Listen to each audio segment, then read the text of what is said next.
भूख पिता की। शाम को 5:30 बजे ऑफिस ख़त्म होने के बाद मैं सीधा घर नहीं गया था, क्योंकि मुझे मेरे दोस्त का फ़ोन आया था जिसने मुझे रीजवाइस पाव भाजी की शॉप के सामने सिवान में रुकने के लिए कहा था। उसे कुछ शॉपिंग करनी थी, इसीलिए उसने कहा था तुम रुकना, साथ में जाएंगे। हम दोनों हमेशा एक साथ ही शॉपिंग करने जाते थे। एक 70-72 साल का बुजुर्ग आदमी, आंखों पर मोटे कांच वाले चश्मे, मैली धोती और कुर्ता पहने मेरे पास आया, क्योंकि मैं लोहे के एंगल्स पर 3-4 फुट ऊंचाई पर बैठा था। उसने मेरे घुटनों को छुआ और बोला, बेटा, एक पाव भाजी खरीद कर दे दोगे तो बहुत अच्छा होगा। मुझे पैसे नहीं चाहिए, बहुत ज़्यादा भूख लगी है। मैंने जब उस बूढ़े आदमी की तरफ देखा तो वह मुझे रोज़ाना दिख रहे भिखारियों में से नहीं लगे। उन्हें देखकर ऐसा भी नहीं लग रहा था कि वह हर दिन भीख मांगते होंगे। ऐसे अचानक किसी पिता समान बुजुर्ग ने मेरे पैरों को हाथ लगाया तो मुझे बहुत अजीब महसूस हुआ। मैं तुरंत एंगल से कूद कर नीचे खड़ा हो गया। मैंने अपने जब जेब में हाथ डाला और 50 रुपए निकाल कर उस बुजुर्ग को देते हुए कहा, बाबा, आपको भूख लगी है तो यह लीजिए 50 रुपए, कुछ खा लीजिए। बुजुर्ग ने कहा, नहीं बेटा, पैसे मत दो, बस एक पाव भाजी लाकर दे दो, बस उतना ही बहुत है। दरअसल घर से मैं जितने भी पैसे लेकर चला था वो सब बेटे का एड्रेस ढूंढते हुए ख़त्म हो गए। कोई बात नहीं अंकल जी, मैं ला कर देता हूँ, आप यहीं बैठिए, कहकर मैं रीजवाइस पाव वाले की दुकान में गया और एक पाव भाजी खरीद कर लाया और बुजुर्ग को खाने के लिए दिया। बुजुर्ग नीचे बैठकर पाव भाजी खाने लगे। मेरी तरफ देखकर वह बोले, ऊपर मत बैठो, गिर जाओगे, यहाँ बैठो मेरे पास, कोई साथ बैठेगा तो मुझे भी दो निवाले अच्छे से खाए जाएंगे। मैं उनका कहना टाल नहीं पाया और उनके साथ ही बैठ गया। फिर मैंने ऐसे ही उनसे सवाल करना शुरू कर दिया, कहाँ से आए हैं, कहाँ जाएंगे, किससे मिलने आए हैं, वगैरह वगैरह। बुजुर्ग बोले, मैं कानपुर से आया हूँ, एक छोटे से गांव में रहता हूँ। यहाँ सिवान में मेरा तुम्हारी जितनी उम्र का एक बेटा है, एक बड़ी कंपनी में इंजीनियर है, उससे मिलने आया हूँ। 2 साल पहले उसकी शादी हुई, लव मैरिज। बहू पढ़ी लिखी है ना, नए विचारों वाली। उसे सास ससुर यानी कि हम पति पत्नी गंवार लगते हैं, इसीलिए हमारे साथ रहना उसे अच्छा नहीं लगता। इसीलिए बेटा अब अलग रहता है, यहीं मुंबई में 2 सालों से।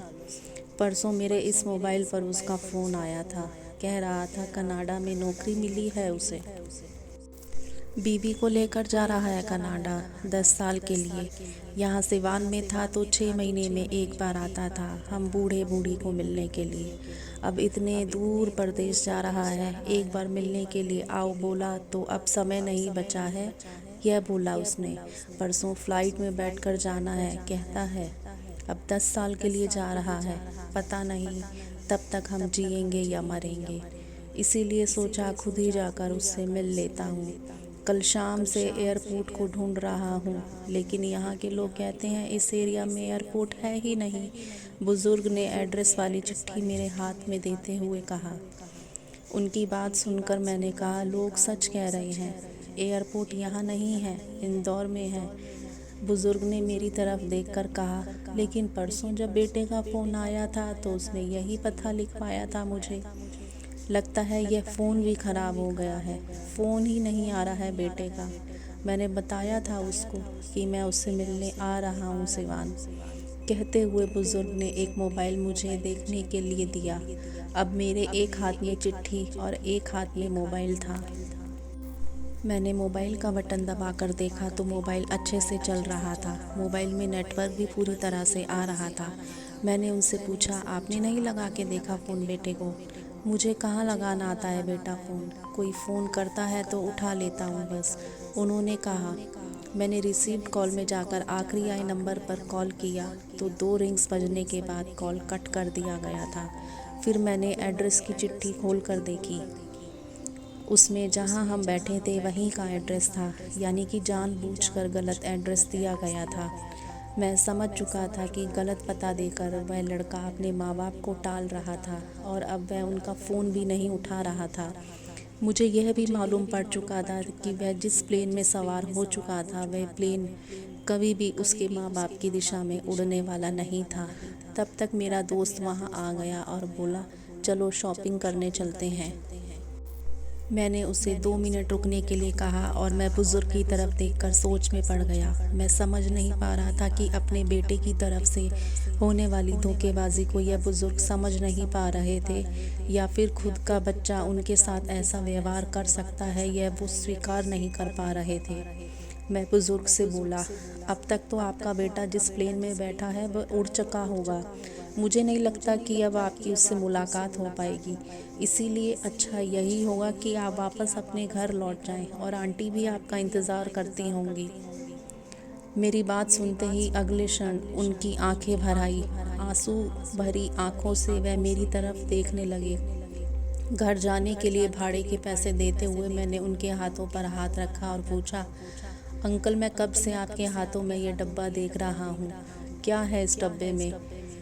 मोतीचूर के लड्डू हैं, मेरी बेटे के पसंद के, उसकी माँ ने भेजे हैं, उसके लिए खुद बनाकर। उस बुजुर्ग ने कहा, किसी खंजर से मेरे दिल को चीर कर मेरे दिल को लहूलुहान कर दिया हो, ऐसी मेरी हालत हो गई। मैं निशब्द होकर बुजुर्ग की तरफ देखता रहा और वहीं बैठा रहा। ओ भाई चल ना, देर हो रही है। मेरे दोस्त की आवाज़ कानों में पड़ी तो मैं होश में आया और ऐसे ही उस भीड़ में उसके पीछे पीछे चलने लगा। घर पहुंचकर आधी रात तक मैं सो नहीं पाया। रह रहकर एक ही सवाल मेरे मन में उठ रहा था, एक पाव भाजी की भीख मांगने वाला वह बेचारा आदमी भूख से बेहाल होने के बावजूद भी अपने साथ लाए उस मोतीचूर के लड्डुओं में से एक लड्डू खुद नहीं खा सकता था क्या? अपने बेटे से इतना प्यार। दोस्तों, आपको क्या लगता है आजकल के यंग जनरेशन के बच्चे अपने माता पिता के साथ ऐसा सलूक करना पाप नहीं है? अगर उनका बेटा उनसे मिलकर चला जाता या अगर कुछ दिन अपने माता पिता के साथ रह आता तो वो क्या उसे आगे बढ़ने से रोक देते? आज वो बेटा अपनी तरक्की के लिए जिस माँ बाप को इग्नोर कर रहा है, वास्तव में वो कामयाबी उसके माता पिता की वजह से ही तो है। तो अगर आप मेरी बातों से, मेरे विचारों से सहमत हैं, आपको ये वीडियो पसंद आई हो तो प्लीज़ इस वीडियो को लाइक एंड शेयर करें और मेरे चैनल को सब्सक्राइब करना ना भूलिए। धन्यवाद।